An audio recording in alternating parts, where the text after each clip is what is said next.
ছবি মুক্তি পেলেও যেন লড়াই শেষ হচ্ছে না। নারী চরিত্র বেজায় জটিলের স্পেশাল স্ক্রিনে খারাপ লাগা প্রকাশ করলেন অঙ্কুশ ঐন্দ্রিলা। সোনা পাও থেকে শুরু করে ছবির পোস্টার ছিঁড়ে ফেলার মতো অভিযোগ তুলে তিনি স্পষ্ট জানান, আমি ছবি বানাতে জানি, এবার থেকে নিজের সন্তানের জন্য আরো বেশি লড়ব। পাশে থেকে সমর্থন জানালেন ঐন্দ্রিলাও। দেখুন কি বলছে না আপনার এটা হ্যাঁ আমার মানে বুঝিয়ে দিলাম আমার খিদে পেয়ে গেছে খাবো। আচ্ছা এরকম আপনার রাখলে খাওয়ায়? হ্যাঁ তাহলে আগে যে টিপটা বল। আমি কোনোদিন বলি, আমি জীবনে বলি। আমি খাওয়াতে খুব ভালোবাসি মানুষজন, তারা সবাই জানে। আচ্ছা একটু ছবিটা নিয়ে আসি, কি বলবেন? না, আমি খুব হ্যাপি যে যে উদ্দেশ্য আমাদের ছিল বছরের শুরুটা মানুষকে আনন্দ দিয়ে হাসিয়ে মনোরঞ্জন করে শুরু করব, সেটাই হয়েছে। Getting amazing response and thank you so much. মানে আমি আগেও বলেছি যে আমি কোনোদিন আমার মনে পড়ছে না আমি এত প্রশংসা, এত রেসপন্স একটা সিনেমা বা ইভেন সবার প্রত্যেকের যেভাবে পারফরমেন্স নিয়ে আমি এরকম একটা হার্ডকোর কমার্শিয়াল সিনেমা করে কবে পেয়েছি আমার মনে পড়ছে না। So very overwhelm, thank you. না, আজকে আমাদের স্পেশাল স্ক্রিনিং এবং যারা প্রিমিয়ারের দিন মিস করেছিলেন আমরা চেয়েছিলাম যে তাদেরকে যেন ছবিটা আমরা দেখাতে পারি। তো সেটা আজকে সম্ভব হচ্ছে এবং তারা এবার ফিডব্যাক দেবে আমাদের, যে কারণ যারা যারা ছবিটা দেখেছে প্রত্যেকে ভালো বলেছে এবং খুব ভালো লাগছে। আর আমার আর অঙ্কুশের কেমিস্ট্রি নিয়েও অনেকে কথা বলেছে। আমি ভেবেছিলাম এই ছবিটা থেকে আমাকে কেউ প্রশংসা করবে না, কিন্তু আমাদের কেমিস্ট্রি নিয়ে সবাই খুব কথা বলেছে। আমি কৃতজ্ঞ সকলের কাছে। সেই অর্থে যেহেতু অফ টাইমে রিলিজ করে একটা কোথাও খারাপ লাগা তো তৈরি হচ্ছে, যে অফ টাইমে হয়তো প্রপার টাইমে রিলিজ করলে আরো বেশি একটা খারাপ লাগা তো ডেফিনেটলি আছে। ডেফিনেটলি এটা যদি বলি যে খারাপ লাগছে না, এটা একদমই ভুল কথা হবে। কিন্তু কোথাও না কোথাও আমরা খুব হ্যাপি যে দেখো আমাদের কাজটা হচ্ছে ছবিতে অভিনয় করা এবং ছবিটা খুব মন দিয়ে ভালো করে বানানো। ছবিটাই যদি খুব খারাপ বানাই, প্রচুর লোকে দেখে গিয়ে কিস্তি করলো, সেটা আমাদের কাছে আরো বেশি দুঃখজনক। কিন্তু কোথাও না কোথাও আমাদের আরেকটু হয়তো রিলিজটা প্ল্যানিং করা আমাদের মনে হয় উচিত ছিল। এটা বাকিটা অঙ্কুশ বেটার বলতে পারবে, ও অনেক বছর ধরে ছবি করছে, ওর এক্সপিরিয়েন্স অনেক বেশি। না, আমাদের এখানে অলওয়েজ একটা ফ্যাক্টর থেকে যায় যে বিকজ অন্যান্য রিজনের তুলনায় বাংলা রিজনে আমরা এটা কেউ অস্বীকার আমরা করতে পারবো না যে অবশ্যই আমাদের এখানে মানুষকে হলে টানার জন্য আমরা অলওয়েজ একটা পিরিয়ড খুঁজি, যে আমরা একটা ছুটির দিন খুঁজি, এই খুঁজি। তুলনামূলক অন্যান্য ভাষার ছবির তুলনায় আমরা একটু বেশি খুঁজি। এখন এখানে ওই চটটা বাঙালিদের বাংলা সিনেমা দেখার আর্জ যতটা, সেটা যেহেতু অন্যান্য ল্যাঙ্গুয়েজের তুলনায় একটু কম, বেশ অনেকটা কম। তো তাই জন্য আমার খালি মনে হয় যে যদি কোনো বড় পিরিয়ড থাকে তখনই মানুষ হয়তো যে চলো এই বাংলা ছবিটা গিয়ে দেখে আসি, এরকম একটা থাকে। সেই তুলনায় obviously it's quite a very dull period সেই তুলনায়। বাট ঠিক আছে, every film is learning process. But having said that, যেটা সব থেকে বেশি পাওনা সেটা হচ্ছে এটা নিজেদেরকে বোঝা যে আমরা কি ছবি ভালো বানাতে পেরেছি, ছবি ঠিকঠাক বানাতে পেরেছি।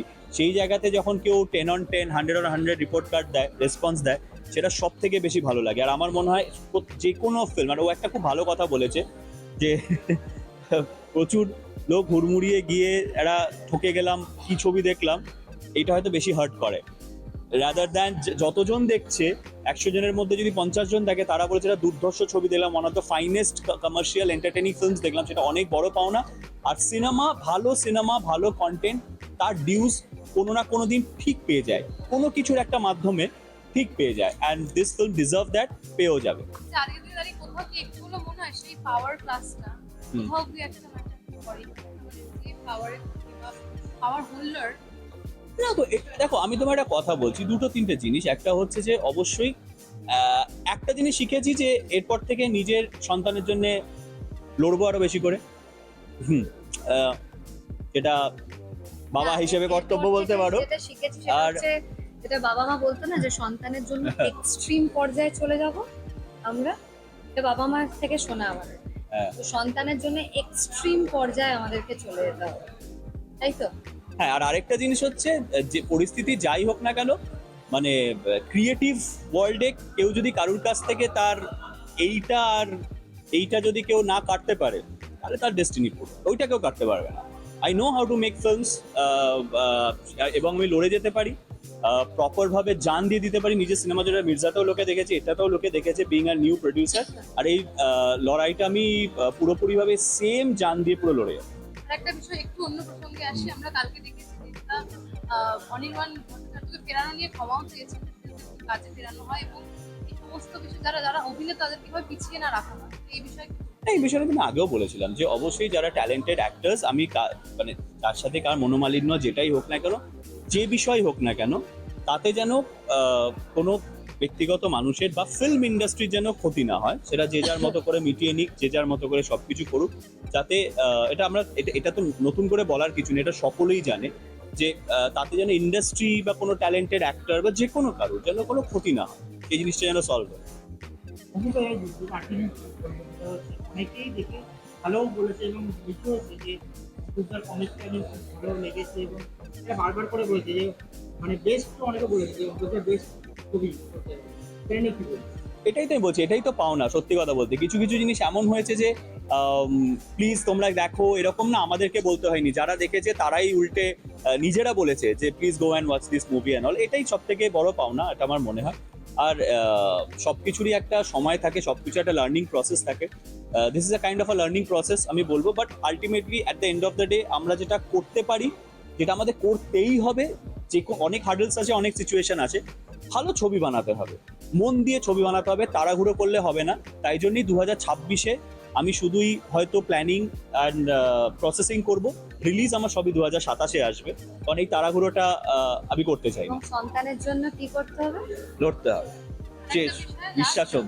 তোমাদের পোস্টার নিয়ে তোমরা বলেছিলে তোমরা থানাতে গেছো এবং তারপরে গ্রেফতারও হয়েছিলেন, একজন গ্রেফতার হয়েছে বলছে যে না গ্রেপ্তার এখনো আমাদের কাছে এখনো, সেই খবর হ্যাঁ আসেনি, বাট আমরা এটাই আশা রাখছি যে খুব তাড়াতাড়ি এই জিনিসটা যদি সলভ হয় বেটার, কারণ আমি মনে করি যে এটা একটা খুবই ক্ষুদ্রতম জিনিস, কিন্তু আমরা এইগুলোকেই নেগলেক্ট করতে থাকি বলে বড় আকারও নেয়। তো এইগুলোকে আমরা নেগলেক্ট না করে যদি মানে চোখে আঙুল দিয়ে সে যে মানুষটা করছে তাকে খুঁজে বার করতে পারি এবং দেখিয়ে দিই যেটা অপরাধ, এটা করাটা উচিত নয়, আমার মনে হয় আমাদের সমাজের জন্যই ভালো। পাওয়া গেছে পাওয়া গেছে, এখন বলছি না কিছু, বাট লেটস সি, এখন বলা মানে বলতে পারবো না, বাট হ্যাঁ পাওয়া গেছে।